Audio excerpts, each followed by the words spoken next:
Hello, everybody. I'm Alicia. And I'm Merv, and welcome to a new episode of Convo Pros. Today we are here at the City Hall and we are meeting Jon Burnside, who is a councillor for Ward 16, Don Valley East. Mr. Burnside also previously held a work term as councillor of Don Valley West from 2014 to 2018. But today, we're here interviewing him outside of his political affiliations. So let's go upstairs and meet Jon.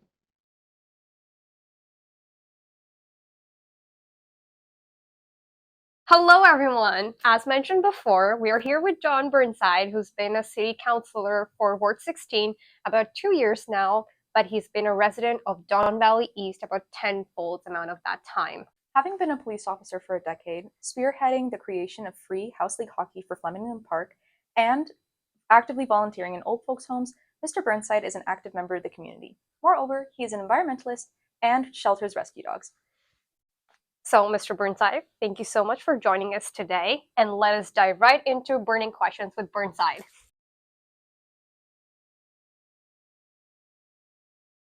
Okay, so Mr. Burnside, tell us about your 5 to 9 after your 9 to 5.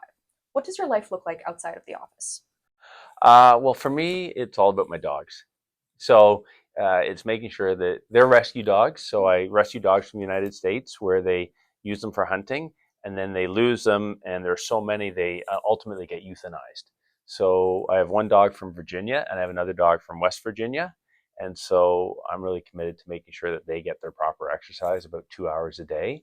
So although my 9 to 5 and 5 to 9 are kind of, it gets a little bit nebulous because sometimes I have a little more time in the day because I have meetings at night. So the nice thing about this role is that I do have that flexibility. So people might see me walking my dogs at 2 in the afternoon and think I'm not working, but I'm ultimately going to be working later on in the evening. So it all evens out, but they're definitely my priority to make sure that they get the proper exercise and give them a good life.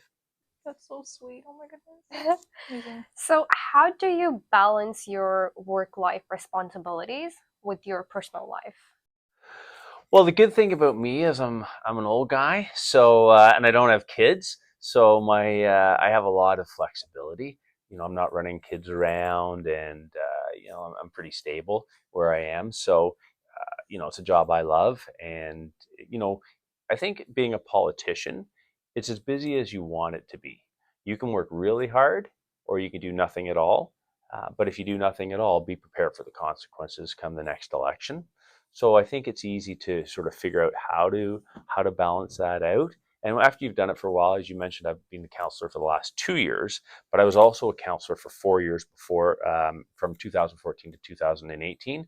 So once you learn the ropes, you kind of understand the important things to do and maybe some things that maybe aren't the best use of your time.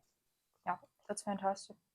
Moving on to our next question. Do you have a favorite quote or mantra that you live by?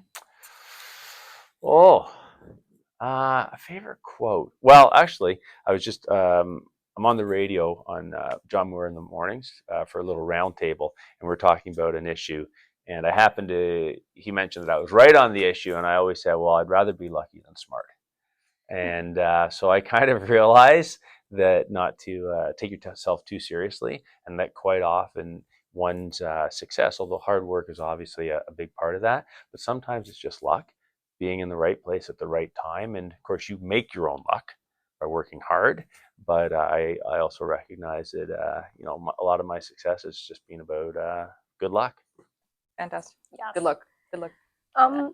We did some research on you, and then we've come to know that you're also an entrepreneur, and you had your own food delivery service named Heart Healthy Meals. So we were curious, is there a basis of naming your food service so, like Heart Healthy?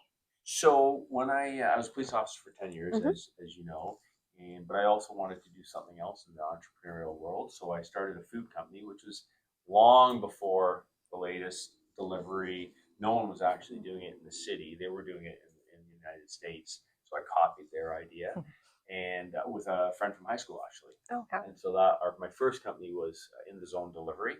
So it was prepared meals for the day. We delivered it at night, and then we split up.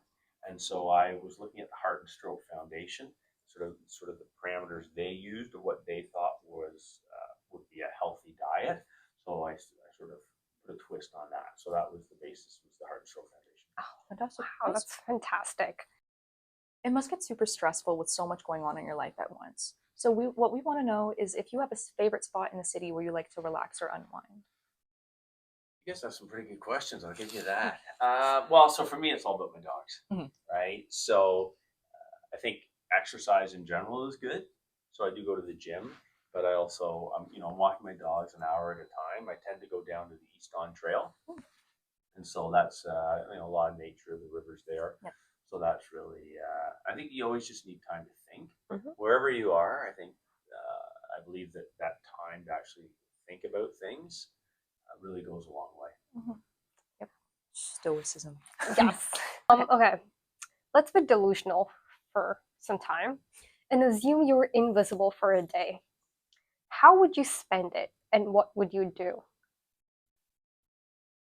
Well, I think if you're invisible, Mhm. generally speaking, you're going to do things that you don't want other people to know. So I'm not going to tell you. Oh, and the politician strikes. But in general. Okay, so I think as it pertains to my job, I like to be in the mayor's office to understand what really goes on, Yes. or maybe the premier's office, or the prime minister's office. Even I better. think in politics, there's things that happen, and then there are things that the public are told what happens. Mhm. I think sometimes there's a little bit of a difference between the two. So I'd like to be able to a day of fact checking to see if all the big leaders, prime minister, premier, and mayor, are actually giving us the straight goods. So we got municipal, provincial, and federal. Yes. How- Beautiful. Not but generally too, like in your day-to-day life, let's say outside of work, what would you do if you were invisible for a day? Or just well, I go to the gym. So Okay. I go to the gym, and then I walk my dogs. Mhm. I say that's a couple hours. Mhm. Right now, I'm into old westerns Hmm. on YouTube. Nice. Nice. So I like to watch the old westerns at night. Yeah. So is that what you're binging on right now? Yeah, Yeah. because I've gone through all the shows that I like on Mhm. Netflix. Right? So you got the And, Technicolor old movies. So now I can and go to yeah. the old ones and do them at my own pace, and it's amazing how many westerns were done in the 50s and 60s. Yeah. A So lot. I'll Fantastic. never get through them all. Yeah, there's a plethora of those available online, but okay. Mhm. Westerns. Okay, so our next question. Coming back from these delusions. So we know that you've been rescuing dogs from all over North America for a few years now. So we want to know if you have a favorite dog breed. Oh, 100% hounds. Yeah, hounds are my favorite. Although I did have a pug, and he was wonderful. He was a rescue as well. He was actually from the Humane Society. But hounds are nice because they're so loving, and they're not demanding. And I always, I like the underdog. And of course, as I mentioned earlier, people use them to hunt, and then they just kind of dispose of them like they're garbage. And so I have a real soft spot for hounds. The only problem is hounds do like a lot of exercise. So you have to find places where they can run off leash. And that's a little bit tricky in Toronto, but they're by far my favorite. They seem loud when you're out walking them and they see a rabbit and they start howling or whatever. But in the house, they're really good. And they both like to sleep with me in bed. So sweet. Very lovely. Yes. Moving on. Now we have some questions from high schoolers and middle schoolers Sure. that they wanted us to ask you. They're all silly though. Okay. So the first question from our students was, who is your barber? And next, who is your fitness trainer? So unfortunately, my days of having a good head of hair have long since passed me.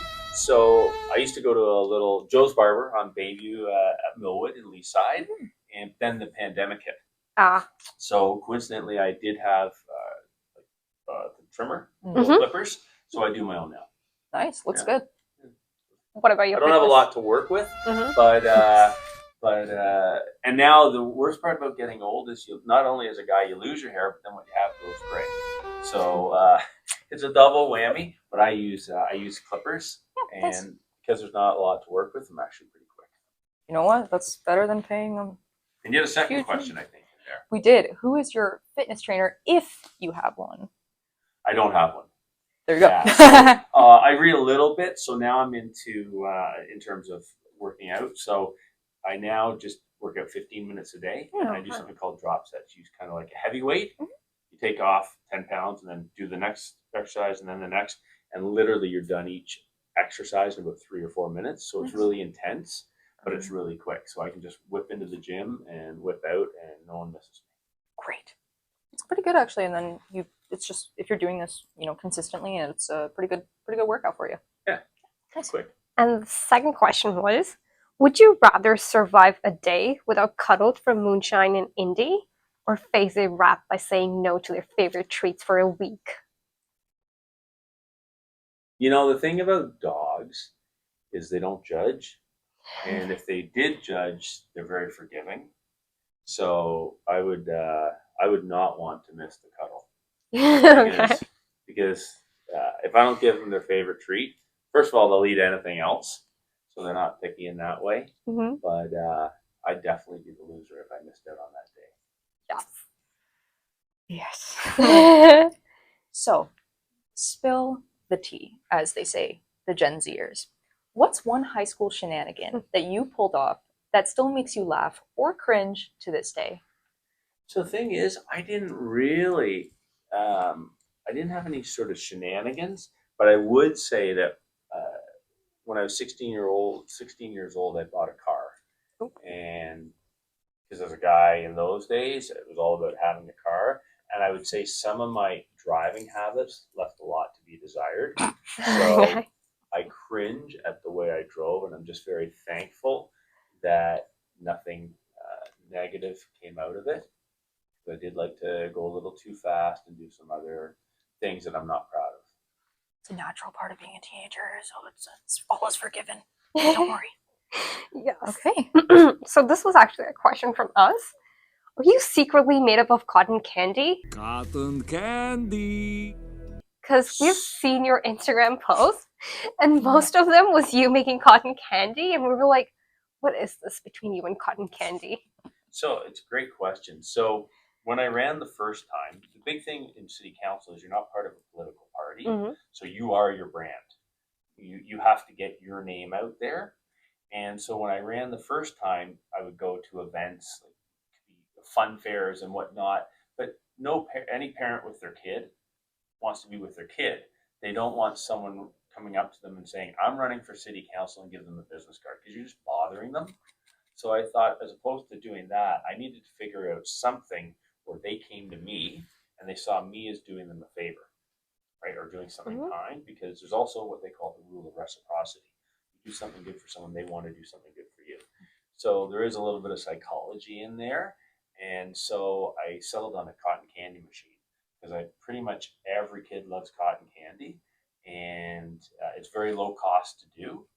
And they will line up and they have to look at your name. I have my name on the bowl itself. So while they're waiting, they see my name, and the parents are usually with them. And then the parents are appreciative that as a politician, you're actually giving something back as opposed to trying to always take. So I did that, and that helped me. One of the reasons I think I got elected is as simple as cotton candy, a little bit of flavored sugar. But I also, there are a lot of smiling faces on kids. And I think it really gives, it kind of makes everyone else happy too. So my original motivation was all about me, but my continued motivation of doing it is about, giving a little bit back to the community, putting smiles on kids' face, and the parents as well. Very sweet. It's very sweet of you, just like cotton candy. Just like cotton candy. Okay, and that concludes our burning questions with Jon Burnside. Thank you everyone for tuning in, and we'll see you next time. And to those of you who are watching us, stay tuned for another silly convo with another person. Thank you. Another person. Thank you so Okay. much. Bye. All right.